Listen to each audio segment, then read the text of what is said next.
إن الحمد لله نحمده ونستعينه ونستغفره ونعوذ بالله من شرور أنفسنا ومن سيئات أعمالنا من يهده الله فلا مضل له ومن يضلل فلا هادي له وأشهد أن لا إله إلا الله وحده لا شريك له وأشهد أن محمدا عبده ورسوله يا أيها الذين آمنوا اتقوا الله حق تقاته ولا تموتن إلا وأنتم مسلمون يا أيها الناس اتقوا ربكم الذي خلقكم من نفس واحدة وخلق منها زوجها وبث منهما رجالا كثيرا ونساء واتقوا الله الذي تساءلون به والأرحام إن الله كان عليكم رقيبا يا أيها الذين آمنوا اتقوا الله وقولوا قولا سديدا يصلح لكم أعمالكم ويغفر لكم ذنوبكم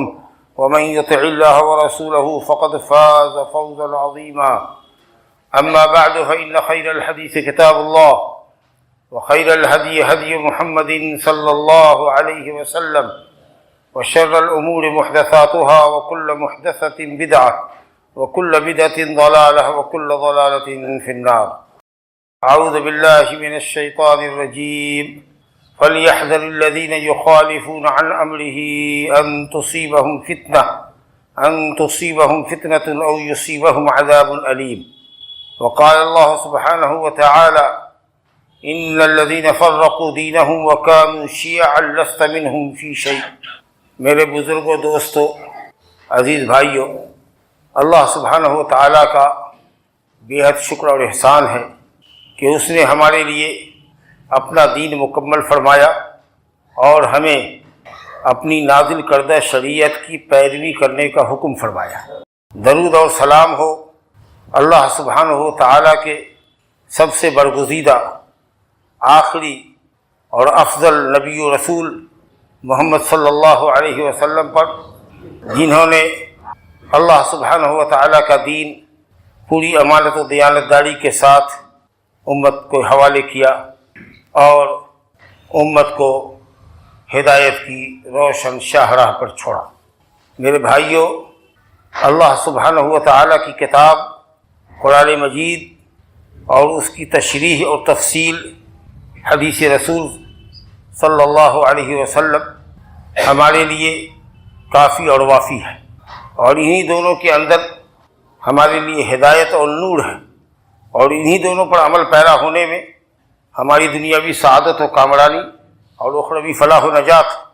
اللہ رب العالمین فرماتا ہے فَمَنِ اتَّبَعَ هُدَايَ فَلَا يَضِلُّ وَلَا يَشْقَى، جو میری ہدایت کی پیروی کرے گا وہ نہ دنیا میں گمراہ ہوگا نہ آخرت میں بدبخت ہوگا۔ ضلالت کا تعلق دنیا سے، فلا یضل اے فی الدنیا، ولا یشقى بدبخت نہیں ہوگا، نامراد نہیں ہوگا، خائب و خاسر نہیں ہوگا آخرت میں، جو اللہ کی ہدایت کی پیروی کرے گا۔ اللہ رب العالمین کا ارشاد ہے اتبعوا ما انزل الیکم من ربکم ولا تتبعوا من دونه اولیاء قلیلا ما تذکرون، اس شریعت کی پیروی کرو جو اللہ سبحانہ و تعالیٰ کی طرف سے تمہاری طرف نازل کی گئی ہے۔ وَلَا تَتَّبِعُوا مِن دُونِهِ أَوْلِيَاءَ، اور اللہ کے سوا اولیاء کی اطاعت نہ کرو۔ اللہ اور اس کے رسول کے مقابلے میں اگر کسی کی آپ پیروی کرتے ہیں تو گویا کہ اللہ کے سوا اس کو اپنا کارساز سمجھتے ہیں۔ لیکن اس واضح ہدایت کے باوجود اور نصیحت کے باوجود اللہ فرماتا ہے قلیلا ما تذکرون، تم لوگ بہت کم نصیحت حاصل کرو۔ قرآن مجید میں شریعت منزلہ کی اطاعت و پیروی کی بہت زیادہ ترغیب آئی ہے، بکثرت آیات بھی ہیں، بکثرت احادیث بھی ہیں۔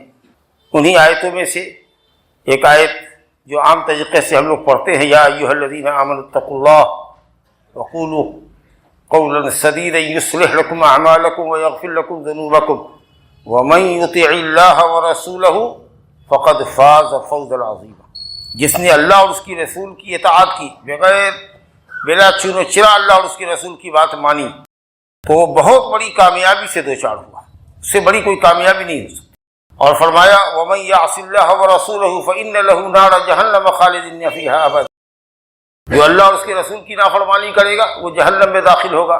اگر وہ نافرمانی کفر کی حد تک ہے تو دائمی جہنمی ہوگا، اور اگر فسق و فجور کی حد تک ہے، کفر اور شرک کی حد تک نہیں ہے، تو معاملہ بندے کا اللہ کے سپرد ہے، چاہے تو معاف کر دے چاہے تو اس کو عذاب۔ اسی طریقے سے معصیت کرنے والوں کے لیے سخت وعید آئی، نافرمانی کرنے والوں کی۔ سورہ نور کی ایک آیت میں نے آپ کے سامنے تلاوت کی، فَلْيَحْذَرِ الَّذِينَ يُخَالِفُونَ عَنْ أَمْرِهِ أَن تُصِيبَهُمْ فِتْنَةٌ أَوْ يُصِيبَهُمْ عَذَابٌ أَلِيمٌ۔ جو لوگ نبی صلی اللہ علیہ وسلم کے حکموں کی مخالفت کرتے ہیں، ان کو اس بات سے ضرور ڈرنا چاہیے کہ کہیں ان کو فتنہ نہ دھر دبوچے، یعنی کفر و نفاق کے وہ شکار نہ ہو جائیں، اور اگر یہاں بچ گئے تو اللہ رب العالمین کے عذاب علیم سے ان کو کوئی بچا نہیں سکے گا۔ فتنہ کی تفسیر امام احمد رحمۃ اللہ علیہ نے کہا کفر سے۔ آج نبی کے ایک حکم کی مخالفت کرو گے، کل دوسرا حکم چھوڑو گے، پرسوں تیسرا حکم چھوڑو گے، رفتہ رفتہ کفر کرنا بھی تمہارے لیے آسان ہو جائے گا۔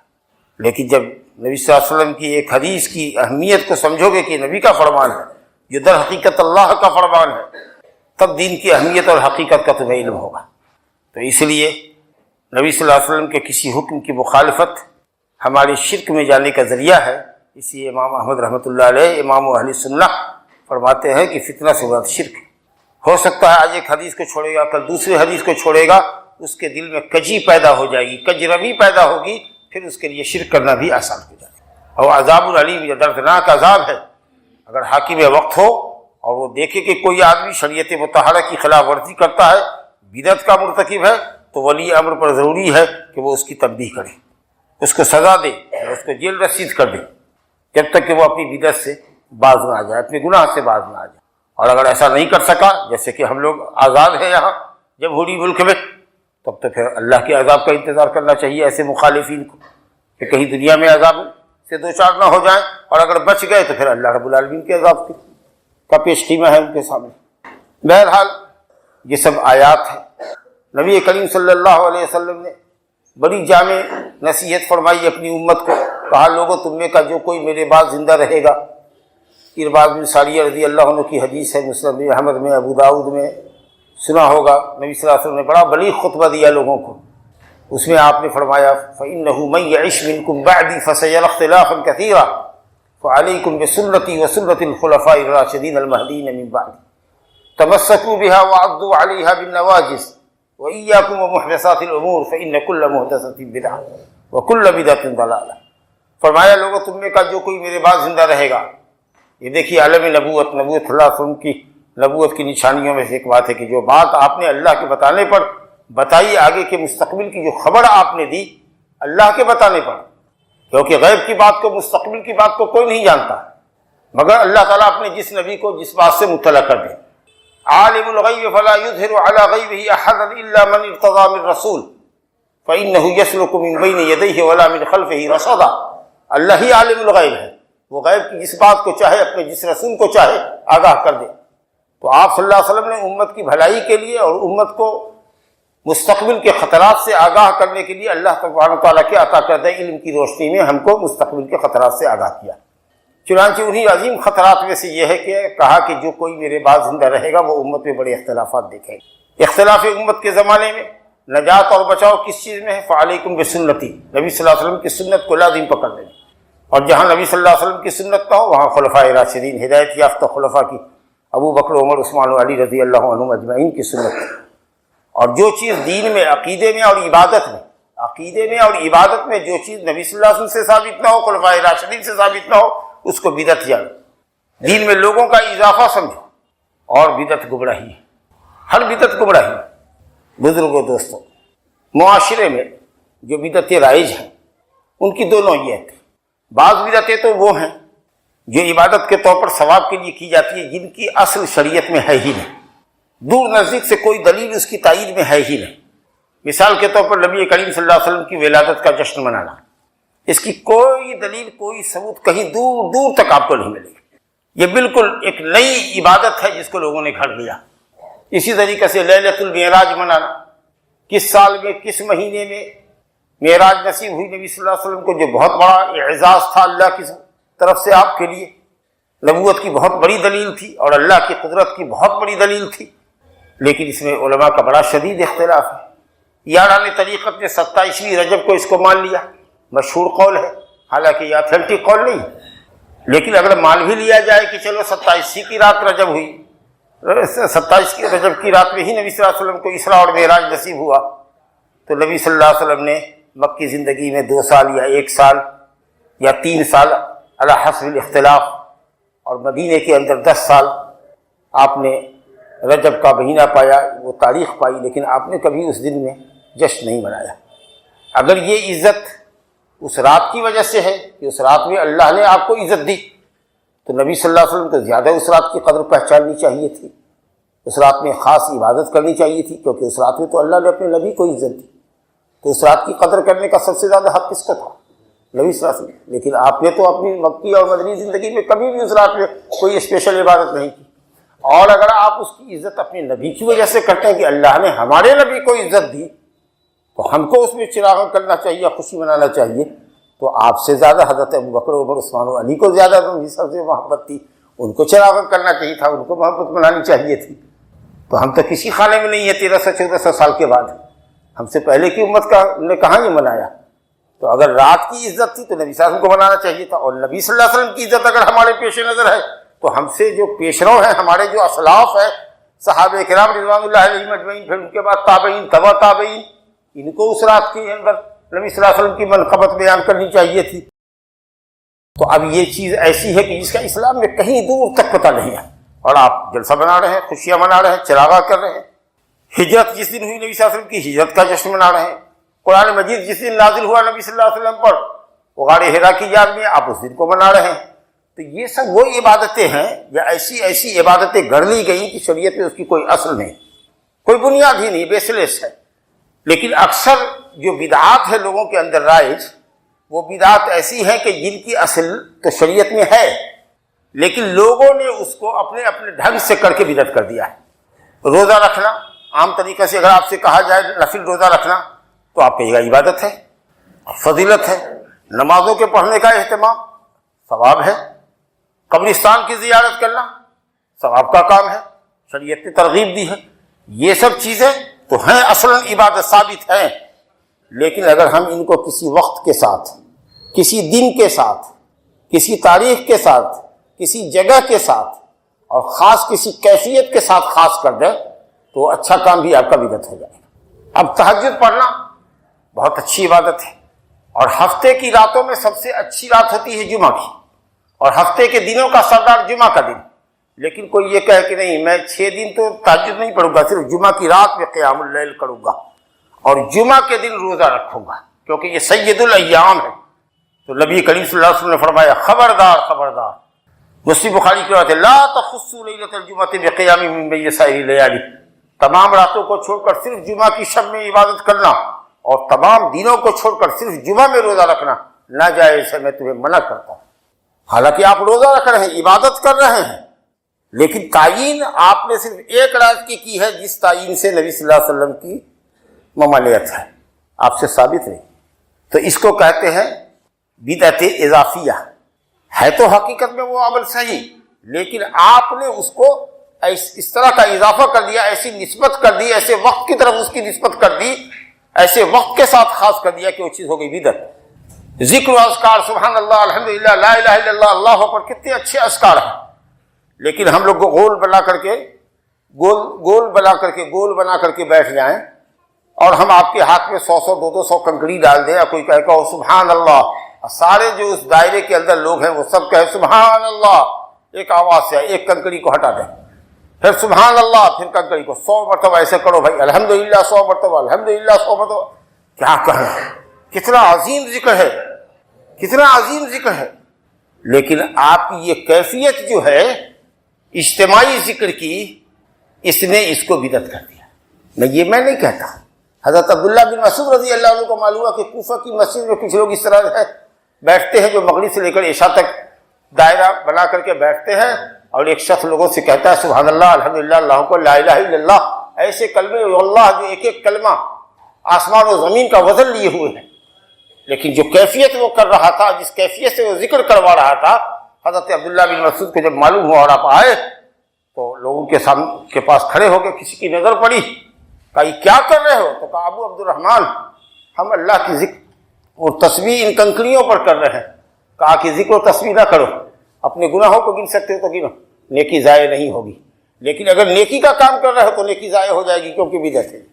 نبی صلی اللہ علیہ وسلم کے کپڑے بھی ابھی نہیں پھٹے، جن برتنوں میں آپ نے کھانا کھایا تھا وہ بھی نہیں ٹوٹے، وہ بھی گھر میں ان کے محفوظ ہوں گے ان کے ازواج مطہرات کے پاس، اور تم لوگوں نے بدعت کا کام کر لیا۔ تو ہم تو بھلائی کے ارادے سے بیٹھے تھے، کتنے ہی لوگ ہیں جو بھلائی کا ارادہ تو کرتے ہیں، نیت تو کرتے ہیں، لیکن بھلائی حاصل نہیں کر پاتے۔ بھلائی کے لیے صرف نیت کافی نہیں ہے کہ آپ بھلائی کی نیت کر رہے ہیں، دیکھنا ہوگا کہ نبی صلی اللہ علیہ وسلم کا طریقہ بھی ہے کہ نہیں۔ تو اچھی نیت کے ساتھ، اخلاص اور للہیت کے ساتھ نبی صلی اللہ علیہ وسلم کی پیروی کی بھی مہر اس پر لگنی چاہیے، تب وہ بھلی بات ہوگی، ورنہ بھلی بات نہیں ہوگی۔ اخلاص اور پیروی، اللہ کی رضا اور خوشنودی ہونی چاہیے، یہ نیت ہے، انما الاعمال بالنیات۔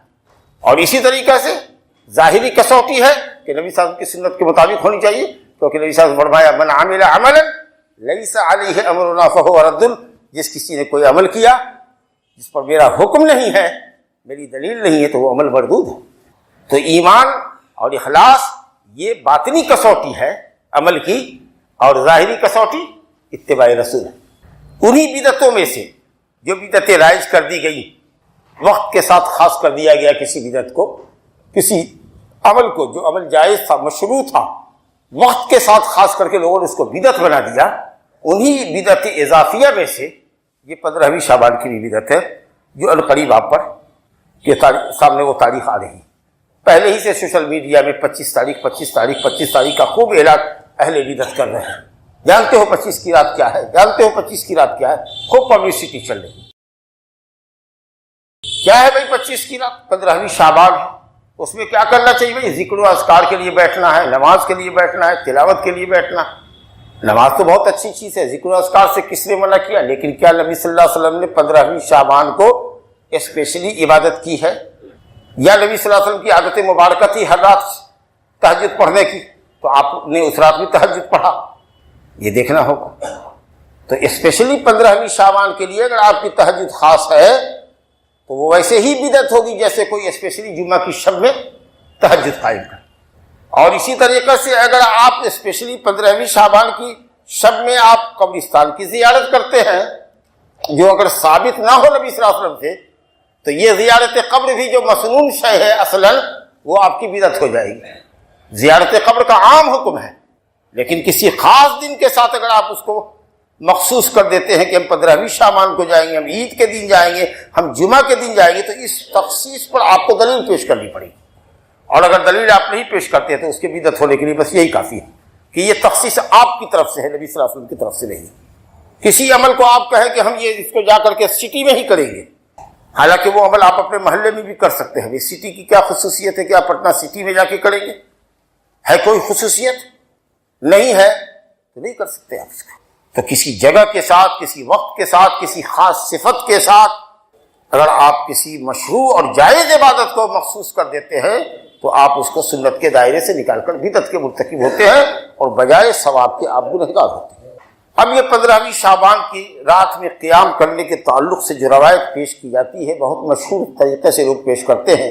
حضرت علی رضی اللہ عنہ کی طرف نسبت ہے کہ انہوں نے نبی صلی اللہ علیہ وسلم سے روایت کی ہے، اور اللہ اور اس کا رسول پاک ہے کہ کہا گیا کہ اے علی، اگر 15ویں شعبان کو اگر پاؤ تو رات میں قیام اللیل کرو اور دن میں روزہ رکھو۔ قوموا لیلہا وصوموا نہارہا، رات میں قیام کرو اور دن میں روزہ رکھو۔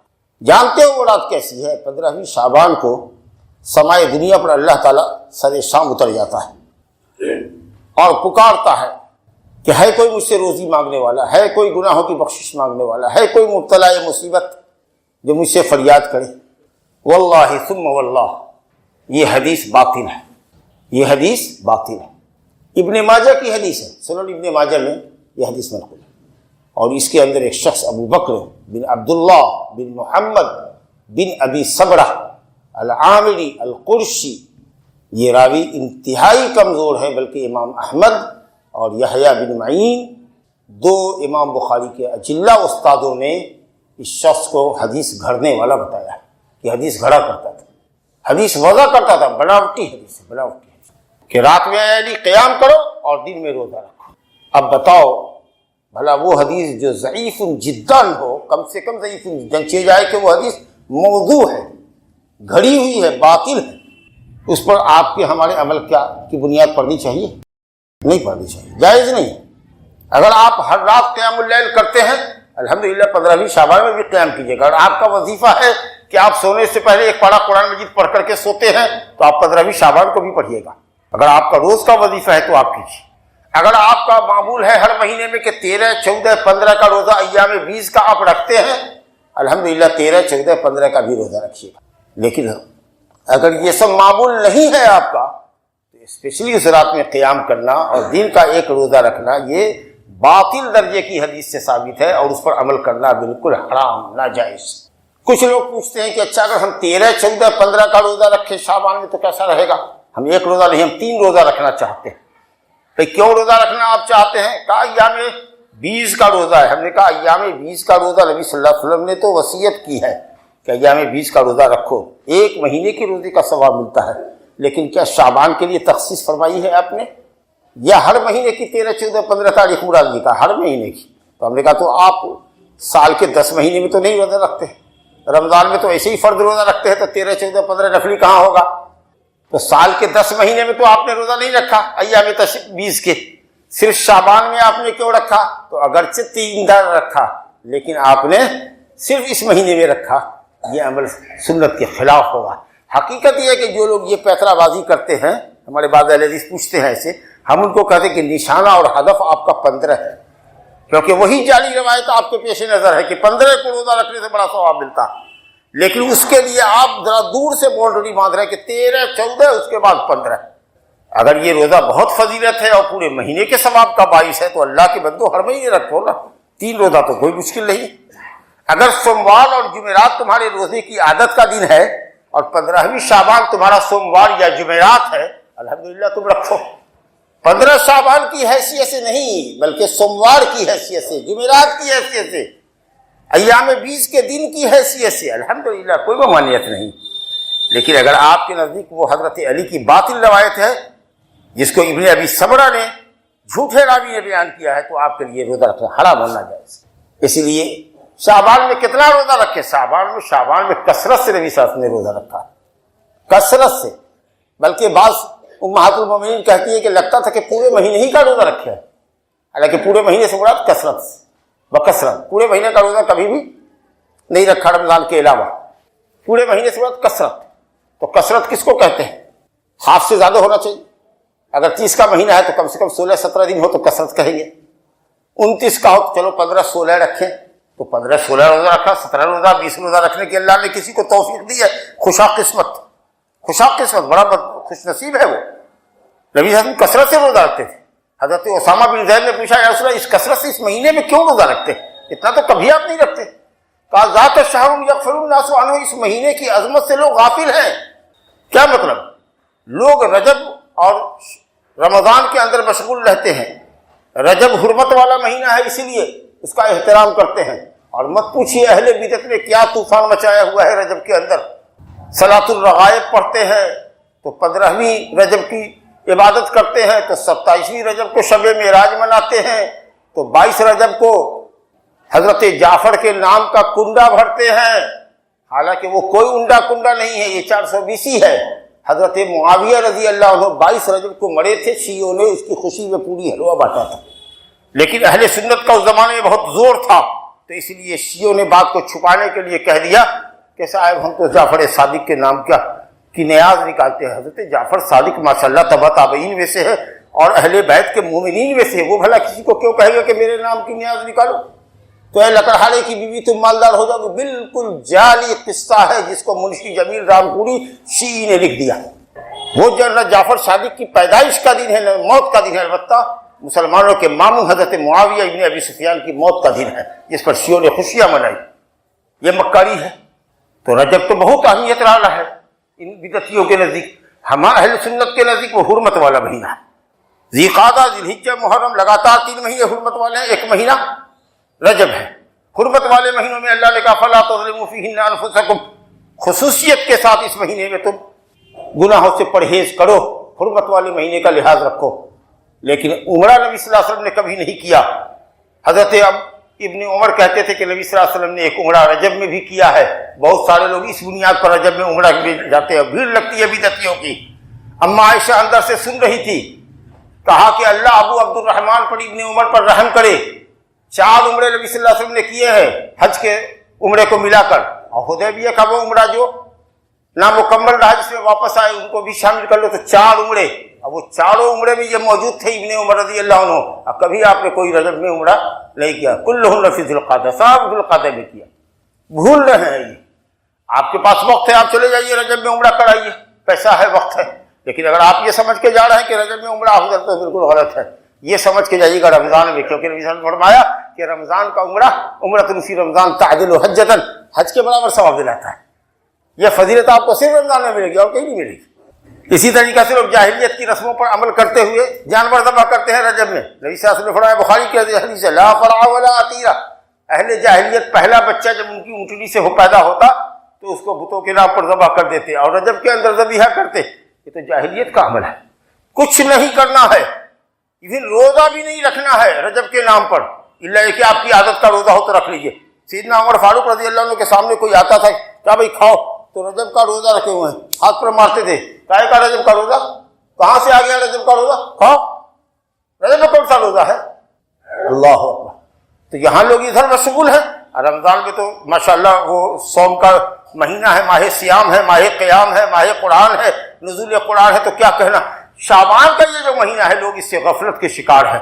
میں چاہتا ہوں کہ جس وقت دنیا غفلت کی شکار ہو میں عبادت کروں۔ معلوم ہوا کہ غفلت کے وقت میں، فتنے کے وقت میں، جبکہ سراسندگی پھیلی ہوئی ہے، افراتفری کا عالم ہو، اور اس وقت میں کوئی اللہ کا بندہ تنہائی میں اللہ کی بندگی کرتا ہے، عبادت کرتا ہے، اس کی عبادت بہت بڑی ہے۔ کہا کہ صاحب ہر جو مرج میں قتل و غارت گری اور فتنے کے زمانے میں کوئی اگر اللہ کی عبادت کرتا ہے کہ ہجرت الیہ، تو گویا کہ وہ محمد صلی اللہ علیہ وسلم کی طرف ہجرت کرنے والا ہے ان کی زندگی میں۔ لوگ غفلت کے شکار ہیں۔ فجر کی نماز کی کیوں اتنی خصوصیت ہے، اتنی فضیلت کیوں ہے فجر کے وقت کی؟ دنیا سوئی ہوتی ہے لیکن اللہ کے بندے نرم گرم بستروں کو چھوڑ کر اپنی نیند کو قربان کر کے فجر کی نماز باجماعت سے پڑھنے کا اہتمام کرتے ہیں۔ 3:30 بجے 4 بجے دنیا کاروبار میں مصروف ہوتی ہے، تم اپنی نماز کو پڑھ کر کے جاتے ہو یا نمازوں کا اہتمام کرتے ہو۔ اسی نمازوں کے اندر خصوصیت سے صلاۃ وسطیٰ کو اہمیت دی گئی ہے۔ حافظوا علی الصلوات والصلاۃ الوسطیٰ، تمام نمازوں کی حفاظت کرو، خاص کر عصر کے وقت کی نماز کی۔ کہا گیا ان قرآن الفجر کان مشہودا، فجر کی نماز فرشتے کی حاضری کا وقت ہے۔ یہ اہمیت کیوں؟ اس لیے کہ لوگ غفلت کے شکار ہوتے ہیں اس وقت، تو غفلت کے وقت میں عبادت کرو۔ تو آپ نے کہا کہ میں اس لیے عبادت کرتا ہوں شعبان میں کہ لوگ اس مہینے کی عظمت سے غافل ہیں۔ اس مہینے میں بندوں کے اعمال کثرت سے اللہ کے پاس پیش کیے جاتے ہیں۔ میں چاہتا ہوں کہ میرا عمل اللہ کے پاس روزے کی حالت میں پیش کیا جائے۔ روزے دار کی عبادت کو اللہ قبول کرتا ہے، روزے دار کی تلاوت کو قبول کرتا ہے، روزے دار کے صدقات کو اللہ قبول کرتا ہے، ہر عبادت کو قبول کرتا ہے۔ اور ایک طریقے سے آپ یہ سمجھ لیجئے کہ یہ تمہید ہے ماہ رمضان کے روزے کی۔ یہ نفل رکھتے رکھتے رکھتے آپ کو رمضان کے روزے کے اوپر عادت پڑ جائے گی۔ قرآن کی اس مہینے میں تلاوت لوگ کرتے ہیں تاکہ رمضان کے اندر تلاوت آسان ہو جائے، گویا 1 مہینہ پہلے سے تیاری ہے رمضان کی۔ یہ روزہ شعبان کا نفلی روزہ ایسے ہی ہے جیسے کہ فرض نماز سے پہلے پڑھی جانے والی سنت مؤکدہ، اور رمضان کے بعد جو شوال کے 6 روزے ہیں وہ ایسی ہے جیسے کہ فرض نماز کے بعد پڑھی جانے والی سنت۔ تو سنتوں میں سب سے اہم سنت سنت مؤکدہ ہوتی ہے جو پہلے اور بعد میں پڑھی جاتی ہے، اور عام نوافل کے اندر سب سے اہم نماز رات کی نماز، صلاۃ اللیل کو کہا نبی صلی اللہ علیہ وسلم نے افضل ہے۔ بہرحال تو یہ ہے نبی صلی اللہ علیہ وسلم کی سنت، لیکن آپ کو بتا چکے ہیں اس سے قبل بھی کہ سنت پر عمل کرنا تو محنت اور مشقت چاہتا ہے۔ سنت تو دوام کو چاہتا ہے، محنت مشقت کو چاہتا ہے۔ اہل بدعت سمجھتے ایک رات جگ جائیں گے، پٹاخہ بازی کر لیں گے، آتش بازی کر لیں گے، مسجدوں کو چراغا کر لیں گے، مولوی کو بلا کر کے واعظ نصیحت کر لیں گے، حلوہ ماڈا بنا لیں گے، کھا پی لیں گے، دن میں 1 روزہ رکھ لیں گے، بیڑا پار ہے۔ تو یہ تو بڑا آسان ہے، لیکن 15 روزہ 17 روزہ 20 روزہ کوئی رکھے تب نہ سمجھا جائے کہ متبع سنت ہے۔ واجب نہیں ہے، لیکن اگر سنت کی پیروی ہو تو یہ ہے۔ یہ کیا کہ 1 روزہ اور 3 روزہ، تو یہ تو ہے 15ویں شعبان کی حقیقت۔ اچھا تماشا اس پر بھی یہ دیکھیے کیسے، مطلب یہ کہ متشابہ سے دلیل پکڑتے ہیں۔ یہ اہل بدعت کی علامت ہے کہ وہ محکم کو چھوڑ کے متشابہ کو دلیل بناتے ہیں۔ قرآن مجید میں سورہ دخان میں اللہ نے کہا کہ ہم نے قرآن مجید کو لیلۃ مبارکہ میں اتارا جس دن حکمت والے فیصلے کو لوح محفوظ سے ہم الگ کر دیں۔ یہ لیلۃ مبارکہ حضرت اکرمہ نے جو ابو ابن عباس کے آزاد کردہ غلام تھے انہوں نے کہا کہ 15ویں شعبان ہے۔ ارے بھائی قرآن مجید کو اللہ نے لیلۃ مبارکہ میں اتارا، وہ 15ویں شعبان میں کیسے ہو جائے گی؟ قرآن ایک جگہ کہا تھا انا انزلناہ فی لیلۃ القدر، تو گویا لیلۃ القدر وہی ہے جو لیلۃ مبارکہ، اور یہ مبارکہ اور قدر کی رات کس مہینے میں ہے اس کو بھی اللہ نے واضح کر دیا دوسرے پارہ میں، شہر رمضان الذی انزل فیہ القرآن، رمضان کا مہینہ وہ ہے جس میں ہم نے قرآن اتارا۔ تو 15 شعبان میں کہاں سے بات آ گئی؟ تو چاہے اکرمہ نے کہا ہو یا چاہے کسی اور نے کہا ہو، بالکل غلط کہا، 100% غلط کہا انہوں نے اگر کہا تو۔ اس لیے یہ ليلۃ مبارکہ ليلۃ قدر رمضان کے اندر ہے لیکن شعبان میں، تو وہاں تقدیر کے فیصلے کے ہونے کا کیا مسئلہ ہے کہ آپ کی موت لکھی جا رہی ہے، آپ کی روزی لکھی جا رہی ہے؟ لا حول ولا قوت الا باللہ۔ ایسے نام پر دنیا باولا ہے کہ بس اس رات میں جگ کر کے روزی لکھوا لیں گے سال بھر کی۔ ارے سال بھر کی روزی لکھی نہ جائے گی، تو سب روزی ازل میں لکھ دی گئی، زمین و آسمان کی پیدائش سے 50,000 سال پہلے۔ کب کون مرے گا جیے گا وہ بھی 50,000 سال پہلے زمین و آسمان کی تخلیق سے پہلے لکھ دیا گیا۔ وہ تو لوح محفوظ سے فیصلہ نقل کر کے فرشتوں کے حوالے کر دیا جاتا ہے کہ ملک الموت اس سال فلاں فلاں مرے گا، اس سال فلاں فلاں کے کاروبار میں برکت ہوگی، اس سال فلاں فلاں کو نقصان ہوگا، یہ ہے مسئلہ۔ اور پھر وہ ایک حدیث جو پیش کی جاتی ہے بڑے تندرے سے کہ اللہ تعالیٰ 15ویں شعبان کی رات میں بندے کی طرف جھانکتا ہے، مشرک اور کینہ پرور کے علاوہ سب کو بخش دیتا ہے۔ تو اس میں ہمارے کرنے کے لیے کیا ہے؟ یہ تو اللہ کا کام ہے کہ وہ جھانکے، یہ اللہ کا کام ہے کہ وہ موحد کو بخشے، سینہ کو بے کینہ رکھنے والے کو بخشے۔ بعض روایت میں ہے کہ ساتھ جو صلہ رحمی کرتا ہے اس کو بخشتا ہے، بعض روایت میں ہے کہ شرابی کو چھوڑ کر کے بخشتا ہے۔ تو آپ مشرک مت رہو، آپ شراب چھوڑو، آپ ماں باپ کی خدمت کرو، آپ رشتہ داروں سے رشتہ جوڑو، آپ دوستوں سے کینہ کپٹ ختم کرو، اللہ تعالیٰ کی رحمت کے خود بخود تم مستحق ہوگے۔ تمہارے کرنے کے لیے کچھ نبی صلی اللہ علیہ وسلم نے نہیں فرمایا، یہ تو اللہ کا فعل ہے کہ وہ جھانکے، وہ معاف کرے۔ آپ کو اس میں کیا کرنا ہے؟ آپ کو موحد بننا ہے، آپ کو صلہ رحمی کرنا ہے، نیکی کے اوپر قائم رہیے، اللہ تعالیٰ کی نعمت سے آپ بہرور ہو جائیے گا۔ تو اس طریقے سے لوگ کہیں گے یہ حدیث ہے نا، تو یہ حدیث اس رات کی اہمیت اس معنی میں ہے اللہ کے اعتبار سے، ہمارے اعتبار سے کہ ہم کو بھی کچھ کرنا چاہیے۔ اس حدیث میں تو کوئی حکم ہی نہیں ہے، کیا بیوقوف بنا رہے ہو؟ اور رہ گئی بات جانے کی قبرستان میں، تو وہی ترمذی کی ایک روایت پیش کرتے ہیں اما عائشہ سے کہ نبی صلی اللہ علیہ وسلم کو انہوں نے پایا تھا بقیع میں اور پوچھا کہ کیا بات ہے؟ کہا نہیں جانتی ہو آج 15ویں شعبان کی شب ہے، اللہ تعالیٰ بنو کلب جو عرب کا ایک قبیلہ بکری پالنے میں بہت ماہر تھا، اس کی بکریوں کے بالوں سے زیادہ اللہ مختا ہے، قسم اللہ کی یہ حدیث ضعیف جدا ہے۔ اس کی سند میں حجاج بن ارطا نام کا راوی ضعیف ہے، مدلس ہے، شیخ کا نام چھوڑ کے اگلے شیخ کا نام لیتا ہے، قابل اعتبار نہیں۔ اور اس نے جس سے روایت کیا یحییٰ بن کثیر سے، اس سے حجاج نے حدیث سنی بھی نہیں، اور یحییٰ بن کثیر نے عروہ بن زبیر سے حدیث روایت کی ہے، یحییٰ نے عروہ سے بھی نہیں سنا۔ تو گویا کہ حجاج ضعیف، جس سے روایت کر رہا ہے اس سے بھی سما نہیں، وہ جس سے روایت کر رہا ہے اس سے بھی اس کی سما نہیں، دونوں جگہ راوی گرا ہوا ہے، تو ضعیف جدا حدیث ہے۔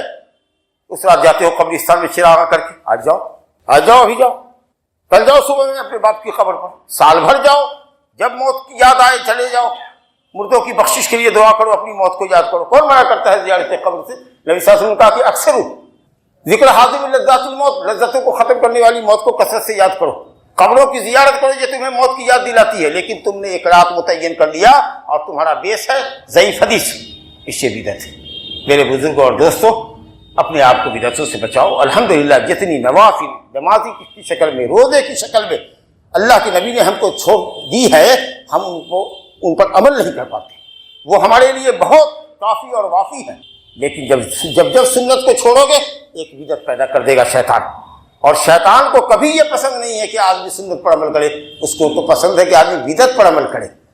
اس لیے سلف صالحین نے کہا کہ شیطان کو بدعت کسی بھی گناہ سے زیادہ محبوب ہے، کیونکہ گناہ کرنے والا گناہ کرتا ہے تو یہ سمجھ کے کرتا ہے کہ یہ گناہ ہے، چور کرتا ہے چوری کی چوری حرام ہے، زنا بدکاری حرام ہے، لیکن بدعتی ایک بدعت کرتا ہے تو دھڑلے سے کرتا ہے کہ تو سنت ہے۔